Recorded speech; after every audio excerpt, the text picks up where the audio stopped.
Hi guys, welcome to revision time. आज है 21 अक्टूबर 2024। चलिए आज के करंट अफेयर्स हम स्टार्ट करते हैं। मगर स्टार्ट करने से पहले अगर अभी तक आप लोगों ने चैनल को सब्सक्राइब नहीं किया तो सब्सक्राइब जरूर कर लीजिए और साथ ही बेल आइकन भी प्रेस कर लीजिएगा ताकि हर वीडियो की नोटिफिकेशन आप सभी को मिल जाए। बहुत कम समय की करंट अफेयर्स की वीडियो मेरी होती है, आप अपने कम से कम समय में डेली करंट अफेयर्स यहाँ कंप्लीट कर सकते हैं। तो आज के करंट अफेयर्स को स्टार्ट करने से पहले हम जान लेते हैं 19 अक्टूबर को पूछे गए क्वेश्चन का सही आंसर। क्योंकि 20 अक्टूबर को संडे था और संडे को वीकली करंट अफेयर्स की वीडियो आती है, तो पहले हम जान लेते हैं 19 अक्टूबर को पूछे गए क्वेश्चन का सही आंसर। कोर्डोबा किस देश की मुद्रा का नाम है? Option A Israel, option B Cyprus, option C Nicaragua, option D Canada. इसका सही आंसर है ऑप्शन सी निकारागुआ। चलिए अब आज के करंट अफेयर्स हम स्टार्ट करते हैं। क्वेश्चन नंबर 1, प्रत्येक वर्ष किसकी जयंती पर 15 अक्टूबर को विश्व छात्र दिवस मनाया जाता है? इसका आंसर है डॉक्टर APJ अब्दुल कलाम। भारत के पूर्व राष्ट्रपति भारत रत्न डॉक्टर APJ अब्दुल कलाम जी की जयंती पर 15 अक्टूबर को प्रत्येक वर्ष विश्व छात्र दिवस मनाया जाता है। वर्ष 2024 की theme holistic education for students future है। अंतर्राष्ट्रीय छात्र दिवस 17 नवंबर को मनाया जाता है। नेक्स्ट क्वेश्चन, राष्ट्रपति द्रौपदी मुर्मू को किस देश ने मानद डॉक्टरेट की उपाधि से सम्मानित किया? इसका आंसर है अल्जीरिया।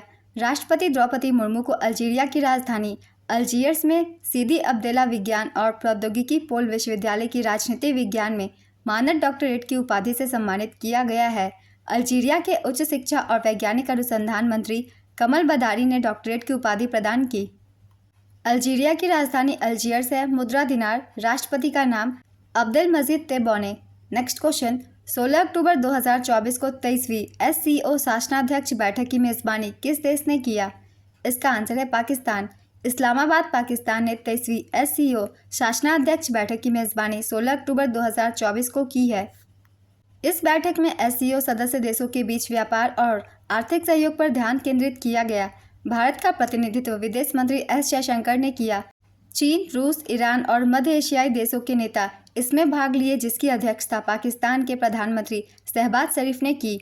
SCO का पूरा नाम है संघाई कोऑपरेशन ऑर्गेनाइजेशन। इसकी स्थापना 2001 में की गई थी। इसका मुख्यालय चीन में है।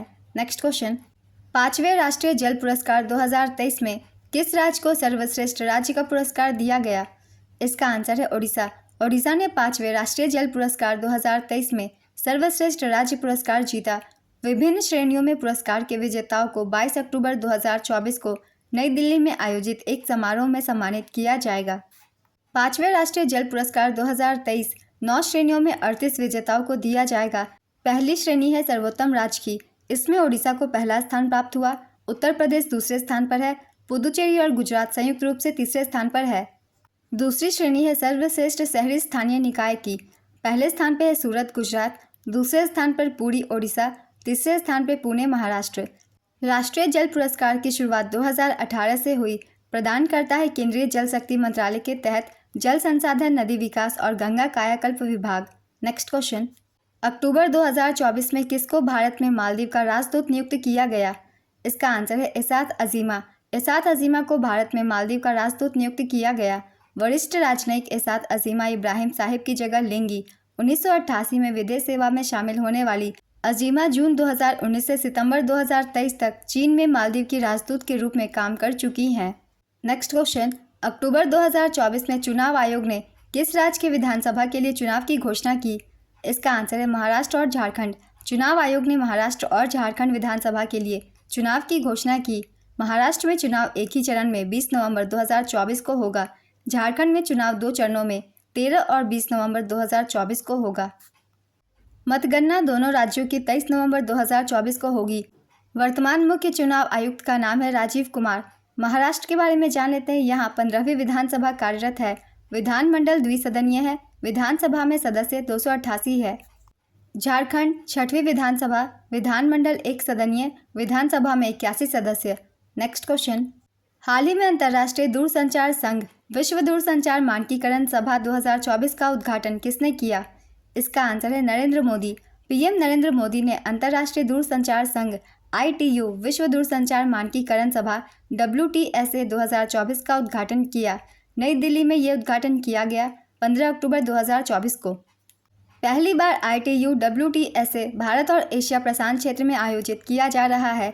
ITU WTSA हर 4 साल के बाद आयोजित किया जाता है। अंतर्राष्ट्रीय दूरसंचार संघ की स्थापना 1865 में हुई थी।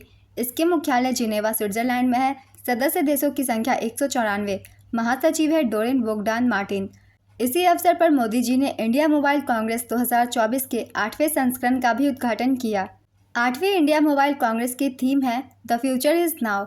नेक्स्ट क्वेश्चन, उत्तर प्रदेश में किस स्थान पर देश का पहला हिंदी साहित्य संग्रहालय स्थापित किया जाएगा? इसका आंसर है वाराणसी। वाराणसी उत्तर प्रदेश में देश का पहला हिंदी साहित्य संग्रहालय स्थापित किया जाएगा। उत्तर प्रदेश सरकार ने इस परियोजना के लिए 25 करोड़ रुपए आवंटित किए हैं। संग्रहालय में सभी प्रतिष्ठित हिंदी विद्वानों की पुरानी पांडुलिपियों और पुस्तकों का संरक्षण और प्रदर्शन किया जाएगा। संग्रहालय में प्रसिद्ध हिंदी साहित्यकारों की कृतियों के साथ साथ उनकी तस्वीरों, महत्वपूर्ण दस्तावेज और संबंधित साहित्य भी उपलब्ध होगा। वाराणसी में देश का पहला वैदिक 3D संग्रहालय बनाया जाएगा। नेक्स्ट क्वेश्चन, हाल ही में जम्मू कश्मीर के नए मुख्यमंत्री के रूप में उमर अब्दुल्ला ने शपथ ग्रहण किया। वह किस पार्टी के नेता हैं? इसका आंसर है नेशनल कॉन्फ्रेंस। जम्मू कश्मीर के नेशनल कॉन्फ्रेंस के नेता उमर अब्दुल्ला ने नए मुख्यमंत्री के रूप में शपथ ग्रहण किया। उमर अब्दुल्ला जम्मू और कश्मीर के मुख्यमंत्री के रूप में दूसरी बार शपथ लिए। उनका पहला कार्यकाल 2009 से 2014 तक का था। मुख्यमंत्री और उनके मंत्रियों को उपराज्यपाल मनोज सिन्हा के पद और गोपनीयता की शपथ दिलाई। सुरेंद्र चौधरी को जम्मू कश्मीर का नया डिप्टी सीएम बनाया गया। जम्मू और कश्मीर पुनर्गठन अधिनियम 2019 के तहत राज्य सरकार में केवल 9 मंत्री हो सकते हैं, जिनमें सीएम भी शामिल है। नेक्स्ट क्वेश्चन, नासा के द्वारा किस ग्रह के उपग्रह यूरोपा के लिए स्पेसक्राफ्ट लॉन्च किया गया है? इसका आंसर है बृहस्पति। बृहस्पति ग्रह के चांद यूरोपा पर जीवन की संभावना की तलाश करने के लिए नासा ने यूरोपा क्लिपर स्पेसक्राफ्ट लॉन्च किया है। स्पेसक्राफ्ट को फ्लोरिडा के कैनेडी स्पेस सेंटर से एलन मस्क की कंपनी स्पेसएक्स के फाल्कन हैवी रॉकेट से लॉन्च किया गया है। यह मिशन 6 साल का होगा और इस दौरान स्पेसक्राफ्ट करीब 3 अरब किलोमीटर का रास्ता तय करेगा। यूरोपा क्लिपर 11 अप्रैल 2030 में बृहस्पति की कक्षा में दाखिल होगा। इसके बाद 4 साल में यह 49 बार यूरोपा चांद के करीब से गुजरेगा। यूरोपा बृहस्पति का चौथा सबसे बड़ा उपग्रह है। नेक्स्ट क्वेश्चन, भारत ने पहला स्वदेशी बहुउद्देशीय पोत समर्थक कहाँ लॉन्च किया है? इसका आंसर है कट्टुपल्ली, तमिलनाडु। भारतीय नौसेना ने L&T शिपयार्ड द्वारा कट्टुपल्ली में बनाए जा रहे 2 बहुउद्देशीय पोत परियोजना के तहत पहले पोत समर्थक का जलावतरण कट्टुपल्ली, तमिलनाडु में किया है। ये जहाज अधिकतम 15 नॉट की गति प्राप्त कर सकते हैं। इनकी लंबाई 106 मीटर और चौड़ाई 16.8 मीटर है। ये जहाज समुद्री निगरानी, गश्त और आपदा राहत मिशन जैसे अन्य काम करेंगे। नेक्स्ट क्वेश्चन, किस राज्य या केंद्र शासित प्रदेश के काकसर ब्रिज का नाम बदलकर कैप्टन अमित भारद्वाज सेतु रखा गया है? इसका आंसर है लद्दाख। लद्दाख में कारगिल युद्ध के नायकों को श्रद्धांजलि देते हुए सेना ने काकसर ब्रिज का नाम बदलकर कैप्टन अमित भारद्वाज सेतु रखा है। यह पहल कारगिल विजय दिवस की 25वीं वर्षगांठ के तहत आयोजित किए जा रहे विभिन्न कार्यक्रमों के एक हिस्से के रूप में की गई है। कैप्टन भारद्वाज ने 1999 के कारगिल युद्ध में मातृभूमि की रक्षा करते हुए सर्वोच्च बलिदान दिया था। आज के करंट अफेयर्स के क्वेश्चंस कंप्लीट होते हैं। चलिए अब आज का क्वेश्चन देख लेते हैं क्या है। महाराष्ट्र विधानसभा में सीटों की संख्या कितनी है? Option A 81, option B 288, option C 351, option D 285। अपना आंसर गेस कीजिए या फिर कमेंट बॉक्स में दीजिए। अगर आप सभी को ये करंट अफेयर्स की वीडियो हेल्पफुल लग रही हो तो वीडियो को लाइक ज़रूर कर दीजिएगा और साथ ही चैनल भी सब्सक्राइब कर लीजिए। आप अपने कम से कम समय में डेली करंट अफेयर्स यहाँ कंप्लीट कर सकते हैं। तो चलिए फिर मिलते हैं अगले वीडियो के साथ। आप सभी को थैंक यू।